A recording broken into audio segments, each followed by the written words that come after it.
이 이야기는 황혼의 경계에 선 모든 이들이 공감할 팍팍한 현실 속에서도 튀어나오는 유머와 따뜻한 인간미를 담고 있습니다. 무거운 인생의 짐을 내려놓을 때 비로소 발견하는 이야기 지금 시작하겠습니다. 김만복 씨의 아침은 언제나 정장으로 시작되었다. 해가 동쪽 산자락을 간신히 넘어설 무렵 아직 아내가 주방에서 달그락거리는 소리를 내기 전 만복은 서둘러 옷장 문을 열었다. 그의 옷장 깊은 곳에는 아직도 빳빳하게 풀먹인 듯한 감촉을 자랑하는 세 벌의 네이비 정장과 회색 정장이 걸려 있었다. 물론 그 정장들은 지난달까지 그의 어깨에 부장이라는 무거운 계급장을 달아주었던 생애 가장 화려했던 훈장이자 동시에 가장 무거운 족쇄였지만 이제는 그저 매일 아침에 완벽한 알리바이를 위한 소품일 뿐이었다. 그는 허리에 힘을 주어 바지 허리춤을 살짝 끌어올렸다. 뱃살이 예전 같지 않아 벨트 구멍 하나를 더 뚫어야 할 지경이었지만 만복은 그 작은 배둘레를 성공한 중년 남자의 너그러움쯤으로 합리화하며 애써 외면했다. 넥타이는 매지 않았다. 대신 목 부분만 살짝 풀어진 와이셔츠 깃이 그의 자유로운 전문직 종사자 코스프레를 완성해 주었다. 이 모든 것은 철저히 아내 김숙자 씨를 속이기 위한 만복만의 고독한 전쟁이었다. 한 달 전 그가 명예퇴직이라는 이름의 자발적 퇴출을 당한 이후로 만복은 매일 아침 7시 40분에 집을 나서는 습관을 고수했다. 아내가 그에게 건네는 따뜻한 보온병 속 쌍화차 한 잔과 오늘 회의 많지? 점심 꼭 챙겨 먹고 라는 기운찬 목소리 뒤에는 만복의 무사 안녕을 비는 30년 지기 아내의 간절한 믿음이 서려 있었다. 만복은 그 믿음을 깨는 것이 마치 국가기밀을 누설하는 것보다 더 큰 죄악이라 여겼다. 그는 묵직한 가방에 얇은 스케치북 한 권과 낡은 만년필 한 자루를 쑤셔 넣고 여느 때처럼 현관문을 열고 나섰다. 문이 닫히기 직전 그는 마지막으로 코끝에 맴도는 구두약 냄새와 섬유 유연제 냄새를 깊이 들이마셨다. 이것이 바로 그가 세상과 연결된 마지막 끈이었다. 집을 나선 만복의 발걸음은 힘찼지만 목적지는 없었다. 만복은 매일 다른 동네의 공원을 찾아갔다. 오늘은 지하철로 새 정거장 떨어진 이름도 생소한 달그림자 근린 공원이었다. 공원의 벤치에 앉은 그는 무거운 가방을 옆에 내려놓고 종이컵에 든 편의점 커피를 홀짝였다. 씁쓸한 커피 맛이 목구멍을 타고 내려갈 때마다 만복은 지난 30년간의 회사 생활이 모두 저렴한 인스턴트 커피처럼 느껴졌다. 그의 손에는 켜지 않은 스마트폰만이 쥐어져 있었다. 혹시라도 회사에서 전화가 올까 아니면 아내에게 위치 추적이라도 당할까 싶은 기묘한 공포심 때문이었다. 그러나 사실 만복에게 전화할 회사는 이미 사라졌고 아내는 그저 만복이 바쁘게 일하고 있다는 사실만을 믿을 뿐이었다. 공원에는 만복과 비슷한 연배의 사람들이 드문드문 보였다. 그들은 만복처럼 정장을 입지 않았다. 그들은 등산복 차림이거나 편안한 트레이닝복 차림으로 강아지와 산책을 하거나 노년의 운동기구에 매달려 삐걱거리는 몸을 움직이고 있었다. 만복은 그들을 보며 기묘한 거리감을 느꼈다. 그들은 퇴직했음을 온몸으로 드러내는 자유로운 영혼들이었지만 만복은 여전히 직장인이라는 투명한 갑옷 속에 숨어 지냈다. 만복은 그 갑옷이 부서지는 순간 자신이 세상으로부터 영원히 잊힐 것 같다는 막연한 불안감에 시달렸다. 그는 벤치에 등을 기대고 앉아 가방에서 스케치북을 꺼내려다 이내 멈췄다. 스케치북을 펼치는 순간 누군가 그를 한가한 퇴직자로 볼 것만 같았다. 부장 김만복은 바쁜 사람이어야 했다. 중요한 미팅을 앞두고 잠시 머리를 식히는 고독한 전문가여야 했다. 그는 스케치북 대신 신문 경제면을 펼쳤다. 하지만 눈은 활자를 따라가지 못했다. 온통 구조조정, 명예퇴직, 경기 침체 같은 단어들만 둥둥 떠다녔다. 마치 세상이 자신을 향해 너는 이제 끝났다라고 외치는 것 같아 만복은 서둘러 신문을 접었다. 만복은 자리에서 일어나 공원을 한 바퀴 돌기 시작했다. 그의 정장 구두가 공원 바닥의 마른 낙엽을 밟으며 사각사각 소리를 냈다. 그 소리는 왠지 모르게 초조하고 공허했다. 그는 낯선 동네의 골목길을 이리저리 꺾어 다녔다. 마치 미로 속을 헤매는 쥐처럼 집으로 돌아갈 시간만 늦추려는 본능적인 움직임이었다. 그때 만복은 자신이 평소 회사에 갈 때 늘 지나치던 버스 정류장 근처에 서 있음을 깨달았다. 심장이 덜컥 내려앉았다. 저 멀리 낯익은 실루엣이 보였다. 전 직장 동료인 박 과장이었다. 만복이 부장이었을 때 그를 깍듯하게 모시던 부하 직원. 박 과장은 만복을 발견하지 못한 채 버스 도착 안내판을 올려다보고 있었다. 만복은 순간적으로 본능적인 공포에 질려 골목 안쪽으로 몸을 숨겼다. 벽에 바짝 몸을 붙인 채 그는 박 과장이 버스를 타고 완전히 사라질 때까지 숨을 죽였다. 박 과장이 그의 퇴직 사실을 알고 있는지는 중요하지 않았다. 중요한 건 그가 박 과장에게 출근하는 척하는 모습을 들키고 싶지 않다는 지독한 자존심이었다. 박 과장이 사라진 후 만복은 벽에서 몸을 떼어냈다. 벽에 붙어있던 그의 정장 등 부분에는 낡은 페인트 가루가 허옇게 묻어 있었다. 만복은 그 얼룩을 털어내려 했지만 그럴수록 얼룩은 더 번졌다. 마치 그의 퇴직이라는 비밀이 온몸에 덕지덕지 달라붙어 있는 것처럼 느껴졌다. 그는 자신의 일상이 얼마나 위태롭고 공허한 거짓말 위에 세워져 있는지 그제야 절실히 깨달았다. 회사라는 조직에서 벗어난 순간 그는 세상과 완벽하게 단절된 빈 껍데기에 불과했다. 공허함이 그의 가슴을 짓눌렀다. 오늘 하루도 이렇게 흘러가 버렸다는 자괴감과 함께 만복은 정장 재킷을 고쳐 입으며 집으로 향하는 발걸음을 무겁게 떼어냈다. 그의 빈 껍데기 같은 일상은 그렇게 하루 더 연장되었다. 김만복 씨의 아내 김숙자 씨는 남편의 달라진 출근 패턴을 아주 예리하게 관찰하고 있었다. 숙자 씨의 레이더망은 지난 30년간 만복 씨의 지갑, 회식 횟수, 그리고 지갑 속 영수증까지 샅샅이 스캔해온 초정밀 시스템이었다. 최근 들어 남편의 출근 시간이 미묘하게 빨라지고 퇴근 시간이 늦어지는 것은 숙자 씨에게 명백한 이상 징후였다. 만복 씨는 요즘 프로젝트가 많아서 재택근무하는 직원들이랑 스케줄 맞추느라 그래 라고 변명했지만 그의 구두 바닥에 묻은 흙의 종류가 매번 달라지는 것을 숙자 씨는 놓치지 않았다.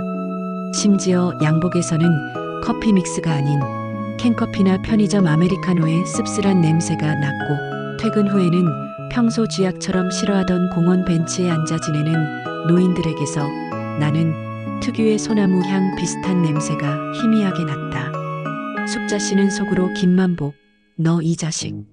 설마 무슨 사고를 친 건 아니겠지? 하며 불안한 촉을 곤두세웠다. 만복은 아내의 날카로운 눈빛을 피하기 위해 침실 문을 닫고 작은 일탈을 감행했다.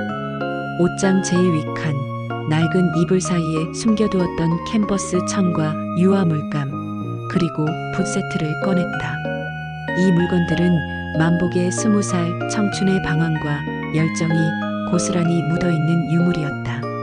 그는 대학 시절 미술 동아리에서 잠시 불꽃을 태웠지만 결국 미술로 밥 벌어먹고 살 수 있겠냐는 아버지의 엄포와 안정적인 직장이라는 현실의 무게에 굴복하여 붓을 꺾었다. 그때의 붓은 먼지를 뒤집어 쓰고 있었지만 만복의 손에 닿자마자 마치 마법의 지팡이처럼 묘한 떨림을 전해왔다. 그는 거실 한쪽에 작은 이젤을 펼쳤다.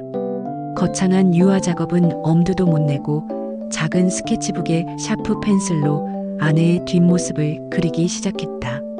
아내 숙자 씨는 그가 그림을 그리는 동안에도 쉬지 않고 집안을 서성였다.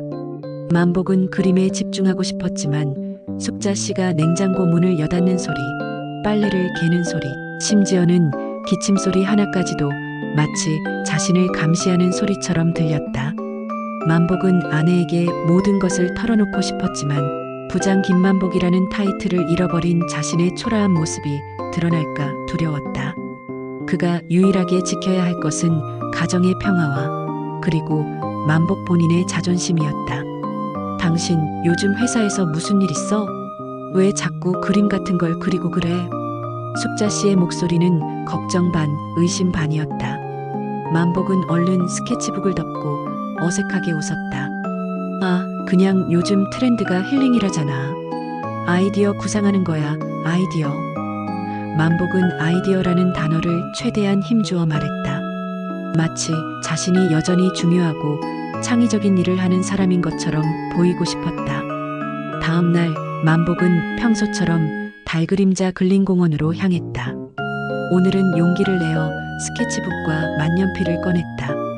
그는 벤치에 앉아 무심하게 지나가는 사람들의 표정이나 공원 구석의 낡은 조형물을 스케치하기 시작했다. 만년필 촉이 종이에 닿을 때마다 사각사각 소리가 났는데 그 소리는 만복의 귀에는 30년 만에 다시 듣는 가장 아름다운 소리였다. 그는 그림에 몰두했고 시간 가는 줄 몰랐다. 정장 재킷은 벗어 옆 벤치에 걸어두었고 와이셔츠 소매는 걷어올렸다. 잠시 편의점에 가서 아이스 아메리카노를 사오는 사이 만복은 자신의 벤치 옆 다른 벤치에 앉아있던 젊은 여성이 황급히 자리를 뜨는 것을 보았다. 그녀가 앉아있던 자리에는 낡은 스케치북 한 권이 덩그러니 놓여 있었다. 만복은 호기심에 그 스케치북을 집어들었다. 젊은 예술가의 스케치북이었다. 거침없고 생동감 넘치는 드로잉들, 인물화, 풍경화, 추상적인 이미지들이 자유롭게 펼쳐져 있었다. 만복은 페이지를 넘기다가 멈칫했다. 맨 마지막 페이지에 자신의 초상이 그려져 있었다. 그것은 만복이 정장을 벗고 소매를 걷어올린 채 벤치에 앉아 스케치에 몰두하고 있는 모습이었다. 그의 쭈글쭈글한 얼굴과 깊이 팬 미간의 주름, 그리고 집중하는 눈빛까지 너무나도 생생하게 포착되어 있었다. 만복은 충격에 휩싸였다. 자신은 그저 평범한 중년 아저씨였는데 누군가에게는 이렇게 집중력 있게 포착되어야 할 대상이었단 말인가? 그의 초상화 밑에는 젊은 여성의 글씨로 이렇게 적혀 있었다. 사라지는 것들의 쓸쓸함, 그러나 아름다운 미련. 만복은 그 글을 읽는 순간 가슴이 쿵 내려앉았다. 그녀는 자신의 사라지는 직장인이라는 처지를 알고 이 그림을 그린 것일까? 아니면 그저 공원에 앉아있는 중년 남자를 소재로 삼은 것일까? 만복은 그 그림 앞에서 자신을 바라보았다. 자신이 세상으로부터 퇴출된 퇴물이라고 생각했지만 젊은 예술가의 시선 속에서 그는 여전히 생동감 있는 예술의 소재가 될 수 있다는 것을 깨달았다. 그의 쭈글쭈글한 얼굴에도 걷어올린 소매에도 사각거리는 만년필 소리에도 모두 이야기가 있었다. 그는 그 스케치북을 가슴에 품고 자신이 아직 완전히 사라지지 않았음을, 누군가에게는 포착될 만한 가치가 남아있음을 희미하게 느끼며 공원 벤치에 다시 앉았다. 종이컵 커피는 이미 차가워져 있었다. 하지만 만복의 심장은 30년 만에 처음으로 다시 뜨겁게 요동치기 시작했다. 만복은 요즘 들어 부쩍 자신감이 붙었다. 비록 아내에게는 여전히 출근하는 척을 하고 있지만 매일 공원에서 스케치를 하고 젊은 예술가가 자신을 예술의 소재로 삼았다는 사실을 상기하며 나는 아직 살아있다는 일종의 뽕에 취해 있었다. 오늘은 기분을 내기 위해 집 근처에서 가장 고급스러운 이탈리안 레스토랑인 벨라 쿠치나를 찾았다. 물론 만복은 가장 저렴한 오늘의 파스타와 식전빵만 조용히 먹을 계획이었다. 어차피 아내는 그가 중요한 비즈니스 미팅을 하고 있다고 믿을 테니 만복은 이 호화로운 공간에서 일종의 기싸움을 벌이는 중이었다. 만복은 가장 구석진 테이블에 앉아 마치 중요한 계약서를 검토하는 것처럼 진지한 표정으로 스마트폰 메모장을 응시했다. 그때였다. 레스토랑 문이 열리고 그 안은 너무나도 이질적인 한 남자가 들어섰다. 남자는 번쩍이는 다이아몬드 커프스링크가 달린 푸른색 실크 셔츠를 입고 있었고 샴페인 잔을 든 매니저가 그를 거의 호위하듯이 VIP룸으로 안내했다. 만복은 그 남자의 뒷모습을 보고 순간적으로 콧방귀를 뀌었다. 쯧쯧, 저런 벼락부자들이 꼭 저렇게 티를 내지. 하지만 남자가 복도를 돌아 VIP룸으로 들어가기 직전 만복은 그의 옆 얼굴을 보고 숨을 멈췄다. 낙선이? 남자는 다름 아닌 중학교 동창인 최낙선이었다. 만복은 학창시절 낙선을 기억하는 방식이 굉장히 편협했다. 낙선은 늘 땀에 젖어 있었고 뿔테 안경은 콧등에 걸려 있었으며 성적은 만복의 발끝에도 미치지 못했다. 만복은 그를 놀리지는 않았지만 늘 속으로는 저렇게 살면 안 된다는 우월감에 젖어 있었다. 그런 낙선이 눈부신 다이아몬드 광채를 뿜으며 최고급 레스토랑의 VIP룸으로 들어가는 모습이라니 만복은 자신의 눈을 의심했다. 만복은 황급히 자리에서 일어나 낙선이 들어간 VIP룸 앞에 섰다. 만복이 망설이는 동안 낙선은 문을 열고 나오더니 만복을 발견하고는 해맑게 웃었다. 어이, 김만복. 아니, 부장님. 여기서 보네? 낙선의 목소리는 여전히 어딘가 맹하고 어눌했지만 그의 미소는 묘하게 자신감에 차 있었다. 만복은 어색하게 웃으며 명함을 꺼내려 했지만 이미 명함은 쓸모없는 종이 조각이었다. 만복은 얼버무렸다. 아니, 낙선이 너 여긴 어떻게? 낙선은 만복의 정장과 구겨진 와이셔츠 깃을 한번 훑어보더니 만복의 어깨를 툭 치며 말했다. 하하, 난 뭐 요즘 취미로 이 레스토랑을 운영해. 본업은 따로 있지. 낙선은 거들먹거리며 어깨를 으쓱였다. 만복아, 너도 알잖아. 내가 원래 손 떼는 일마다 대박이 터지는 스타일이잖아. 만복은 속으로 무슨 대박? 내 성적표 말고는 대박 난 게 없었잖아. 라고 소리치고 싶었지만 눈앞의 낙선은 이미 만복의 30년 직장생활 연봉을 하루 만에 벌어들일 것 같은 성공인의 아우라를 풍기고 있었다. 낙선은 만복을 룸 안으로 끌고 들어갔다. 그곳에는 만복이 평생 한 번도 경험해 보지 못한 럭셔리한 코스 요리와 최고급 와인이 펼쳐져 있었다. 낙선은 만복에게 사업 제안 대신 엉뚱하게도 화실 관리직을 권유했다. 야, 너 그림 좀 그렸잖아. 내가 새로 갤러리랑 화실을 하나 차렸는데 관리할 사람이 필요해. 경비도 보고 청소도 하고 대신 품위 유지비는 두둑하게 챙겨줄게. 만복은 모욕감을 느꼈다. 평생 부장으로 살았던 자신에게 경비원이라니. 하지만 낙선의 눈빛은 진심이었다. 만복은 자신의 자존심과 현실적인 필요 사이에서 괴로워했다. 만복은 결국 제안을 거절했지만 낙선은 명함을 건네며 언제든 연락해. 나는 항상 내 편이야, 만복아. 라고 말했다. 만복은 씁쓸한 기분으로 레스토랑을 나섰다. 그런데 화장실을 가기 위해 잠시 카운터 옆을 지나치던 만복은 카운터 위에 덩그러니 놓인 낙선의 결제 영수증을 우연히 보게 되었다. 낙선이 방금 전 결제한 금액은 5,800만 원이었다. 만복이 지난달까지 받던 월급의 몇 배에 달하는 금액이었다. 만복은 머리가 띵했다. 그 순간 만복은 낙선이 말했던 본업이 무엇이든 간에 자신이 그동안 낙선을 깔보며 가졌던 성공의 기준 자체가 완전히 잘못되었음을 깨달았다. 과거의 우월감은 무의미했다. 진정한 성공은 겉모습이나 학창시절의 성적이 아니라 세상을 움직이는 능력과 그 배포에서 나온다는 것을 만복은 비로소 인정할 수밖에 없었다. 만복은 그 영수증 앞에서 쭈글쭈글해진 자신의 와이셔츠를 내려다보며 자신의 초라한 현실을 다시 한번 깨달았다. 며칠간 고민 끝에 김만복은 최낙선에게 연락했다. 그는 자존심을 애써 구겨 넣었지만 동시에 집에서 빈둥거리는 것보다는 출근할 곳이 생겼다는 안도감이 더 컸다. 경비 겸 관리직이라는 직함은 부끄러웠지만 어쨌든 그는 다시 아침에 정장 차림으로 집을 나설 명분이 생겼다.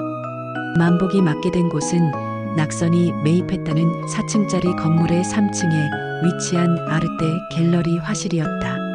갤러리라기보다는 작업실에 가까웠는데 넓은 공간은 서너 개의 칸막이로 나뉘어 있었고 창문으로는 따스한 햇살이 쏟아져 들어왔다. 물감 냄새와 테레비뉴 냄새가 섞여 만복의 코끝을 자극했다. 그는 30년 만에 맡아보는 그 냄새에 가슴이 뭉클해졌다. 만복의 주 업무는 아침 9시부터 저녁 6시까지 화실의 문을 열고 닫는 것, 그리고 하루 2번 화실 전체를 청소하는 일이었다.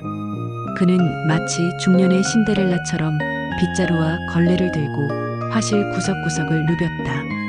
그 과정에서 만복은 이전 챕터에서 자신을 그려주었던 젊은 예술가 이소민의 흔적을 발견했다. 이소민은 화실의 가장 안쪽 칸막이 공간을 사용하고 있었는데 그곳은 마치 폭풍이 지나간 것처럼 물감과 캔버스가 어지럽게 널려 있었다. 만복은 그곳을 청소하면서 캔버스 뒷면에 남겨진 미완성 스케치들을 몰래 살펴보곤 했다.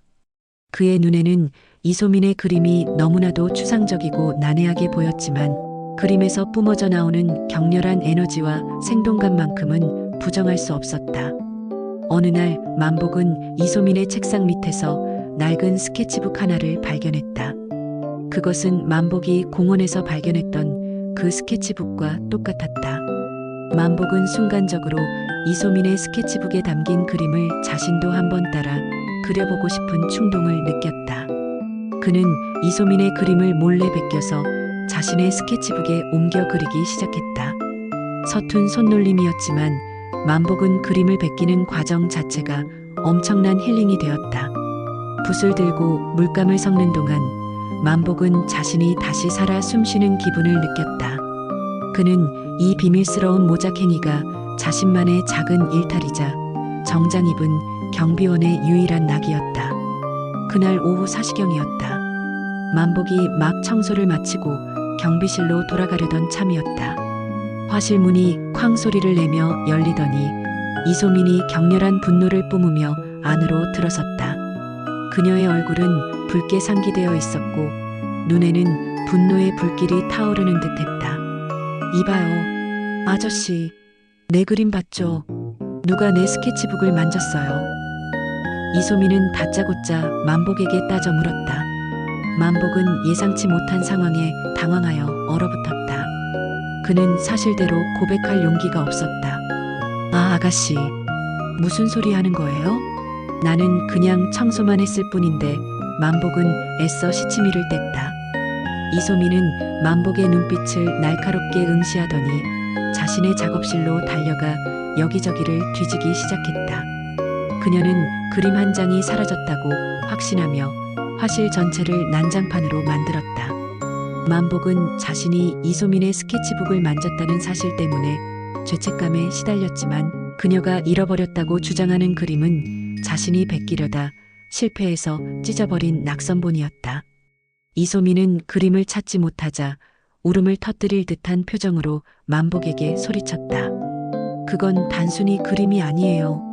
내 모든 열정이 담긴 내 영혼의 조각이라고요. 만복은 이소민의 격렬한 분노와 절망 앞에서 꼼짝할 수 없었다.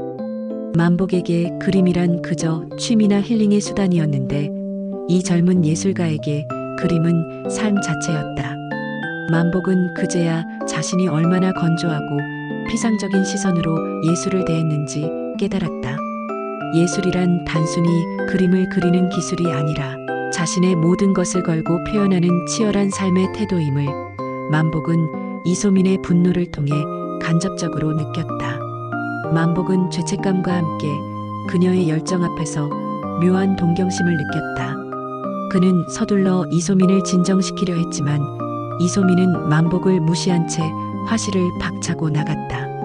만복은 덩그러니 남겨진 화실 한가운데 서서 자신의 손에 묻은 희미한 물감 자국을 내려다보았다.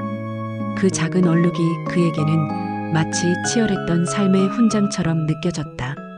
김만복 씨는 이소민과의 불미스러운 일 이후로 한동안 그녀의 작업실 근처에 얼씬도 하지 않았다. 그는 혹시라도 이소민이 돌아와 자신의 스케치북을 뒤질까봐 두려웠고 덩달아 그림에 대한 열정마저 주춤했다. 만복은 다시 빗자루와 걸레에만 집중하며 정장 입은 경비원의 역할에 충실했다. 하지만 그의 눈은 여전히 화실 구석구석에 흩어져 있는 이소민의 그림을 쫓고 있었다. 그녀의 그림에는 묘한 중독성이 있었다. 난해하지만 자꾸만 시선이 가는 마치 컬트 영화 같은 매력이었다. 어느 날 만복은 화실 청소를 마친 뒤 경비실로 돌아가려다 복도 벽에 걸린 낯선 그림 한 점을 발견했다. 그것은 유화로 그린 최낙선의 초상화였다. 낙선의 우스꽝스럽고 후덕한 얼굴이 마치 캔버스를 뚫고 나올 듯 입체적으로 표현되어 있었다. 만복은 그 그림을 보고 한참을 멍하니 서 있었다. 그 그림은 자신이 최근에 몰래 작업했던 낙선 스케치와 놀랍도록 비슷했다.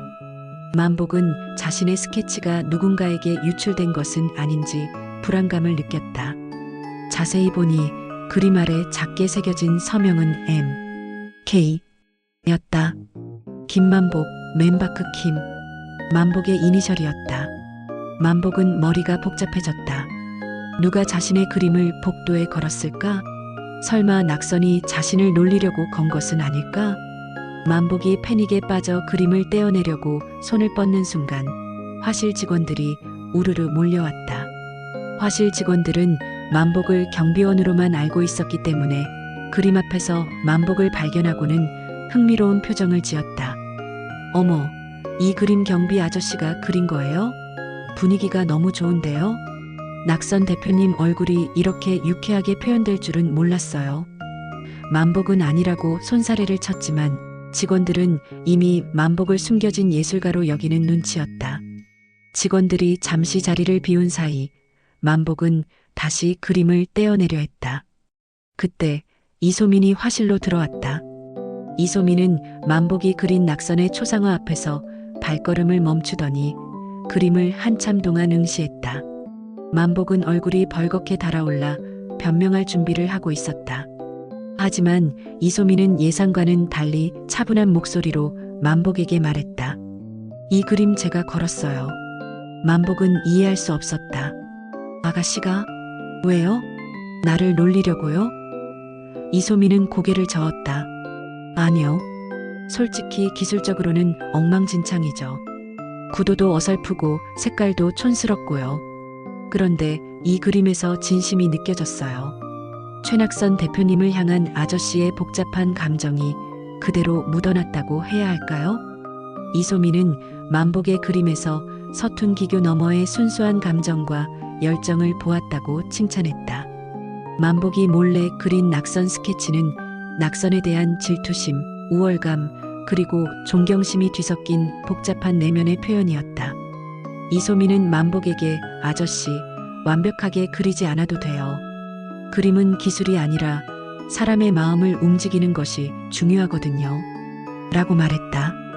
이소민의 따뜻한 칭찬에 만복은 코끝이 찡해지는 것을 느꼈다. 만복은 이소민의 말을 듣고 큰 위안을 얻었다. 그는 평생을 완벽해야 한다. 실수하면 안 된다는 강박 속에서 살아왔다. 부장으로 일할 때도 명퇴 이후에도 그는 늘 남에게 완벽하게 보이고 싶어 허세를 부렸다. 하지만 이 젊은 예술가는 그의 서툰 그림에서 진심이라는 가치를 발견해 주었다. 만복은 그제야 깨달았다. 완벽하지 않아도 괜찮다는 것, 자신의 서툰 진심이 누군가에게는 가치 있는 예술로 전달될 수 있음을. 만복은 이소민에게 고맙다는 말도 제대로 하지 못한 채 눈시울만 붉혔다. 복도에 걸린 자신의 그림을 보며 그는 자신도 누군가에게 인정받을 수 있다는 희망을 다시 한번 품게 되었다. 경비원이라는 직함은 더 이상 부끄럽지 않았다. 화실 경비원으로 일한 지 2달이 지나자 김만복은 겉모습뿐만 아니라 내면까지 조금씩 변화하기 시작했다. 그는 더 이상 공원에서 시간을 때우는 불안한 퇴직자가 아니었다. 비록 직함은 경비원이지만 그의 손은 매일 북과 스케치북을 만졌다. 이소민과도 조금씩 친해져 이소민이 남긴 미완성 그림에 대해 조심스럽게 질문을 던지기도 했다. 만복은 자신감을 회복했고 이제는 아내에게 모든 것을 털어놓을 때가 되었다고 생각했다. 더 이상 이 거짓된 출근 전쟁을 끝내고 싶었다. 만복이 아내 김숙자 씨에게 퇴직 사실을 털어놓으려던 그날 저녁, 숙자 씨의 태도가 이상했다. 숙자 씨는 평소에는 절대로 입지 않던 허름한 작업복 차림이었다. 손등에는 씻어도 잘 지워지지 않는 짙은 갈색 물감이 묻어 있었고 만복의 눈을 똑바로 쳐다보지 못했다. 만복은 숙자 씨에게 명퇴사실과 화실 경비일을 털어놓았다. 숙자야, 사실은 나 한 달 전에 회사 나왔어. 미안하다. 경비일이라도 하면서 돈 벌고 있어. 만복은 용기를 내어 고백했지만 숙자 씨의 반응은 의외로 담담했다. 알고 있었어요, 만복 씨. 만복은 망치로 머리를 맞은 듯한 충격을 받았다. 뭐? 알고 있었다고? 언제부터? 숙자 씨는 조용히 말했다. 당신이 밤늦게 잠꼬대로 부장님, 죄송합니다. 할 때부터 이상했죠. 게다가 구두약 냄새 대신 공원 냄새가 났고 당신이 쓰는 종이컵 커피는 회사에서 주는 커피 믹스가 아니라 편의점 아메리카노였으니까. 난 당신이 혹시라도 주식이나 투자로 돈을 날린 건 아닌지 더 걱정했어요. 숙자 씨는 지난 2달간 남편의 불안한 행동을 모두 꿰뚫어 보고 있었다. 만복은 자신의 어설픈 거짓말이 아내에게 얼마나 큰 부담이었는지 깨닫고 부끄러움에 얼굴을 들 수 없었다. 더 큰 충격은 그 다음에 이어졌다. 숙자 씨는 식탁 서랍을 열어 낡은 통장 하나를 보여주었다. 그리고 자신의 손에 묻은 갈색 얼룩을 보여주었다. 당신이 나한테 말 못할까봐 내가 먼저 움직였어요.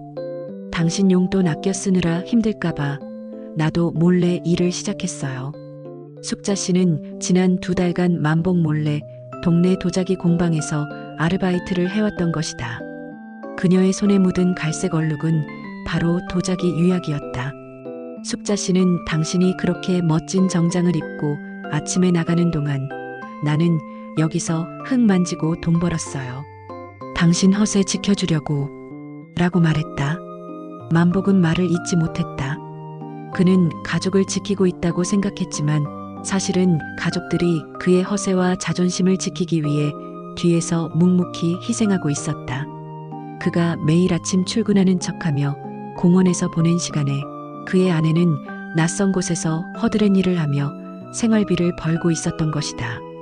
만복은 아내의 헌신과 희생 앞에서 자신의 오만함과 무책임함을 절감했다. 만복은 숙자 씨의 손을 붙잡고 눈물을 흘렸다. 미안하다, 숙자야. 내가 당신을 너무 힘들게 했구나. 숙자 씨는 만복의 손을 잡으며 말했다. 괜찮아요, 만복 씨. 대신 이제부터는 숨기지 마요. 당신이 좋아하는 그림, 이제 집에서도 마음껏 그려요. 만복은 그제야 진정한 책임감이란 겉으로 보이는 부장이라는 직함이 아니라 가족에게 솔직하게 기대고 함께 어려움을 헤쳐나갈 용기임을 깨달았다. 그의 자존심은 무너졌지만 그 자리에 진정한 가족애와 책임감이 굳건히 자리 잡았다. 만복은 아내에게 화실 경비일에 대해 자세히 설명했고 숙자 씨는 만복의 새로운 출발을 진심으로 응원해 주었다. 김만복은 아내에게 모든 것을 털어놓고 난 후 마음의 짐을 덜고 화실 일에 더욱 집중할 수 있게 되었다. 그는 더 이상 정장에 집착하지 않았다. 편안한 면바지에 활동적인 점퍼 차림으로 출근했고 화실의 분위기처럼 물감 묻은 앞치마를 두르는 것도 서슴지 않았다. 만복은 이소민에게도 자신의 명퇴사실과 아내의 비밀을 털어놓았고 이소민은 그를 진심으로 존경한다는 눈빛을 보냈다. 아저씨, 진정한 예술은 삶의 진실을 마주하는 용기에서 나오는 것 같아요. 아저씨의 삶 자체가 이미 예술이네요. 어느 날 오후 최낙선이 갤러리에 나타났다. 낙선은 만복의 변화를 한눈에 알아보았다. 쭈뼛거리던 경비원 만복 대신 눈빛의 생기가 도는 화실 관리자 만복이 서 있었다. 낙선은 만복을 자신의 VIP룸으로 불러 최고급 샴페인을 터뜨렸다. 만복아, 잘 지내냐? 내 덕분에 화실이 아주 깨끗해졌어. 역시 내 안목이 틀리지 않았지. 만복은 고맙다고 말했지만 문득 낙선이 자신에게 경비원이라는 직책을 준 이유가 궁금했다. 낙선아, 솔직히 말해봐. 내가 이렇게 성공했는데 왜 나한테 사업을 같이 하자고 하지 않고 경비원 일을 맡겼냐? 나 솔직히 처음에는 자존심 상했거든. 만복은 술의 힘을 빌려 솔직한 심정을 털어놓았다. 낙선은 샴페인 잔을 내려놓더니 갑자기 진지한 표정을 지었다. 만복아, 나는 내가 자존심이 얼마나 센지 잘 알아. 내가 부장에서 하루아침에 실업자가 됐다는 사실을 내 스스로 인정하지 못할 거라는 것도 알고 있었지. 내가 너한테 큰 사업을 맡겼으면 넌 그 부담감 때문에 오히려 더 빨리 무너졌을 거야. 내 목적은 내가 돈을 버는 게 아니라 내 자존심을 지키면서도 매일 아침 출근할 이유를 만들어주는 거였어. 낙선의 말에 만복은 충격에 휩싸였다. 그럼 이 화실이 사실은 내 거였냐? 낙선은 조용히 고개를 끄덕였다. 응, 이 건물 전체가 내 거야. 내가 좋아하는 그림 그리라고. 내가 너만을 위해 만들어 놓은 거야. 만복은 낙선의 치밀한 배려와 따뜻한 마음에 할 말을 잃었다. 낙선은 만복이 눈치채지 못하도록 경비원이라는 직책을 통해 만복이 스스로 일어설 수 있는 시간을 벌어준 것이었다. 낙선은 더 놀라운 비밀을 털어놓았다. 만복아, 기억나? 중학교 2학년 때 내가 도시락을 잃어버려서 하루 종일 굶었던 날.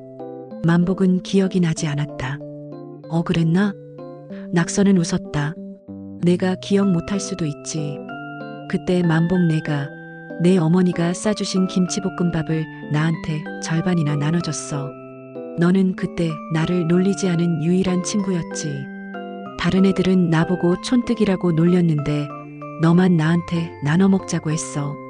낙선은 그때의 작은 선의를 수십 년이 지난 지금까지 기억하고 있었던 것이다. 만복은 소름이 돋았다. 자신이 무심코 베풀었던 작은 선의가 수십 년 후 자신의 가장 절망적인 순간에 거대한 배려와 은혜로 돌아왔다니. 만복은 낙선에게 미안함과 고마움이 뒤섞인 복잡한 감정을 느꼈다. 낙선은 만복에게 인생은 부메랑 같은 거야, 만복아. 내가 던진 선의는 반드시 돌아오게 되어 있어. 라고 말했다. 만복은 그제야 진정한 인과응보의 지혜를 깊이 깨달았다. 자신이 세상으로부터 받은 것은 결국 자신이 세상에 베풀었던 작은 친절의 씨앗이었다. 만복은 낙선의 손을 붙잡고 진심으로 고마움을 전했다. 그의 눈에는 눈물이 글썽거렸다. 그는 더 이상 자신의 명퇴나 경비원이라는 직함에 부끄러움을 느끼지 않았다. 그는 낙선의 따뜻한 배려 덕분에 인생의 가장 중요한 교훈을 얻었고 이제부터라도 타인에게 선한 영향력을 베풀며 살아가겠다고 다짐했다. 모든 진실을 알게 된 김만복은 완전히 새로운 사람으로 거듭났다. 그는 최낙선과 진심으로 화해하고 아내 김숙자 씨와도 명퇴 후 처음으로 진정한 대화를 나누었다. 만복은 낙선의 제안대로 화실의 정식 운영 관리자가 되기로 했다.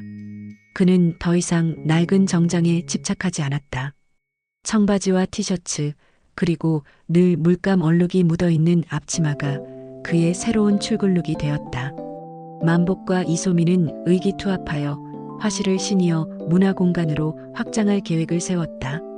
만복은 자신의 경험을 살려 퇴직 후 갈 곳을 잃은 중년 세대를 위한 인생 이막 드로잉 클래스를 열기로 했다. 우리 같은 중년들은 붓만 꺾인 게 아니야. 인생의 열정 자체가 꺾였지. 다시 붓을 쥐게 하면 잃어버렸던 자존감도 함께 찾을 수 있을 거야. 만복은 이소민에게 자신의 아이디어를 설명했고 이소민은 만복의 진심 어린 기획에 감동하여 전폭적인 지지를 약속했다. 만복의 인생 이막 드로잉 클래스는 대성공이었다. 만복과 비슷한 처지의 시니어들이 몰려들었다. 그들은 만복을 경비원으로 보는 것이 아니라 인생 선배이자 희망의 멘토로 보았다. 만복은 그들에게 그림 그리는 기술 대신 완벽하지 않아도 괜찮다. 언제든 다시 시작할 수 있다는 용기를 심어주었다. 만복은 강의를 하면서 자신이 겪었던 명퇴의 아픔, 헛에 가득했던 거짓 출근, 그리고 낙선의 배려를 진솔하게 털어놓았다. 그의 이야기는 수강생들에게 큰 공감과 위안을 주었다. 한편 만복이 몰래 그렸던 최낙선의 유쾌한 초상화는 화실의 상징이 되었다. 낙선은 그 그림이 마음에 든다며 아예 갤러리 입구에 걸어두었고, 낙선과의 관계를 알게 된 화실 직원들은 만복을 화실의 상징적인 원장으로 대우했다. 만복은 정식 원장 직함을 거절했다. 나는 그냥 만복 아저씨로 불리는 게 좋아요. 그게 내 진정한 이름이니까. 만복은 이제야 비로소 자신이 원하던 정체성을 찾은 것이다. 가장 큰 변화는 아내 숙자 씨와의 관계였다. 숙자 씨는 도자기 공방 일을 그만두고 만복의 드로잉 클래스에 보조 강사로 합류했다. 숙자 씨의 꼼꼼하고 따뜻한 성격은 수강생들에게 큰 인기를 얻었다. 만복 부부는 함께 아침에 화실로 출근했고, 저녁에는 함께 물감 냄새를 묻히고 돌아왔다. 그들의 삶은 더 이상 불안한 비밀이나 허세로 가득 차 있지 않았다. 만복은 퇴근 후 아내에게 자신이 오늘 강의에서 어떤 농담을 했는지, 수강생 중 한 분이 어떤 멋진 그림을 그렸는지 신나게 이야기했다. 어느 날 저녁, 만복은 화실에서 혼자 캔버스를 응시하고 있었다. 그는 더 이상 남을 따라하거나 베끼지 않았다. 그는 자신의 삶, 아내의 헌신, 낙선의 배려, 그리고 시니어 수강생들의 얼굴을 캔버스에 담기 시작했다. 그의 붓질은 여전히 서툴렀지만 그의 그림은 진심이 담겨 있어 빛이 났다. 만복은 캔버스 앞에서 미소 지었다. 그는 문득 깨달았다. 인생이란 정답이 정해진 경주가 아니었다. 58세에 명퇴를 당했다고 해서 인생이 끝난 것이 아니었다. 그의 삶은 언제든 다시 새로운 캔버스를 펼칠 수 있는 영원한 미완성의 작품이었다. 실패와 절망, 허세와 부끄러움까지도 모두 캔버스를 채우는 물감이었다. 김만복은 붓을 들고 자신의 두 번째 전성기를 시작하는 캔버스 위에 힘찬 붓 터치를 더했다. 화실 창문 밖으로 만복의 새로운 삶을 응원하는 듯한 저녁 노을이 붉게 타오르고 있었다.